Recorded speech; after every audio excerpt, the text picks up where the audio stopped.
Good morning, you guys. So today I still have my kids home. It's still the summer. So I'm just doing a quick, kind of more of a tip today than a lesson. So the sun came in, kind of messing things up just a little bit, but hopefully we can still work with it. So what we're doing today is I'm showing you a bit about how you can preserve your paintings a little bit better. So if you're making paintings at home and stuff, just to kind of help it hold the coloring, and you know that you'll be able to wipe it down clean a bit. And so what I've been using, so I used it on this, and so it has a clear coating. I don't know if you guys can kind of see the shine on it, but that's kind of the tip to make sure that you have everything covered. So when I went into to Hobby Lobby, I asked about some kind of Mod Podge or something like that. That was a spray that I could spray on my paintings to help them. So this is what they had. And if you can see, it is $11. Okay, so that's what they had there at Hobby Lobby. And you know, I couldn't help but think after getting it, I was like, there's got to be a better way to do this. I wonder if like Home Depot or Lowe's or something has something. And so I went in and I kind of told them my idea, and they set me up with this. And so it's a crystal clear enamel and a glossy finish on it. And so this was only about $4, and I was like, that's exactly what I'm looking for. So a fraction of the cost. And so I believe it was at Lowe's, but I can't remember for sure. It might have been Home Depot. So so this is a spray we're going to be using.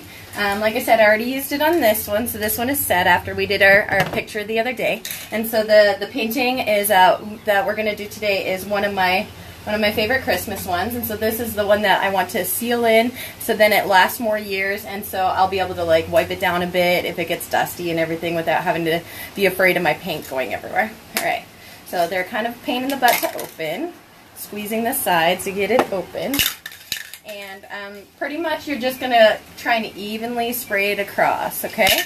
So shake it up, give it a good shake. Nice and loud. And you want to make sure you're in a vented area. I moved up here because I was out on the back porch and everything kept on falling over because it's windy. So this area isn't quite as ventilated, so we'll see how this works.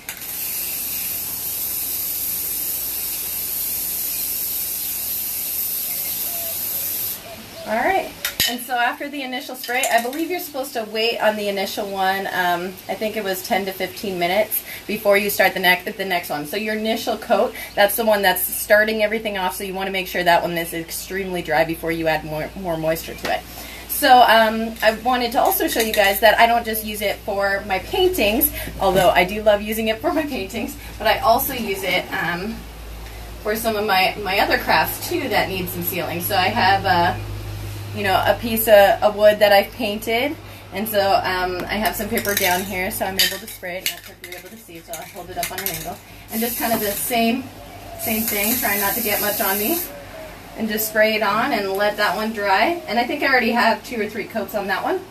And then also, if you guys remember the ornament we made the other day, so I do this on these as well to help the face kind of be sealed on. Because we just used acrylics, the water can easily just wash it off, or even just kids touching it, the paint will eventually like flake off and stuff, where putting the seal on it will definitely help with that. And so the tip that I have for doing that is, let's see, can you guys see that? Push it back just a little bit. So I have one of the paint trays, kind of like I showed you in the other video, so it's really good for holding them and separating them if you have smaller ones, or just holding the individual one. And it was great because I actually came across this tray just yesterday at the dollar store. It was 6 of them for $1, and I was like, that's amazing. And so for doing my ornaments, it's perfect. And so the same thing, you're just going to go ahead and spray it, and that will definitely help keep the paint down. So like I said, today was just kind of more of a tip when you finish your paintings or finish some of your crafts that you're worried that the paint is eventually going to come off and stuff. This stuff is amazing, and like I said, is only about $4, so it's totally worth it, and it doesn't take that much time, and then it's going to last that much longer. So definitely worth the investment. So yeah, if you guys have something else that you guys like to use, I've seen like people using these huge laminators where they can put the whole thing through and put the whole coat on, but this was much more affordable for me and much easier. I didn't have to worry about learning how to use a totally new system or anything like this. So this is pretty much something anybody can do. All right, I hope you guys have a wonderful day, and if you end up using this trick, go ahead and post some of your pictures of how it turns out, and why you wanted to use it on that, like what your reason is for wanting to preserve it. All right, you guys, I hope you have a wonderful day and having a great summer. Bye-bye.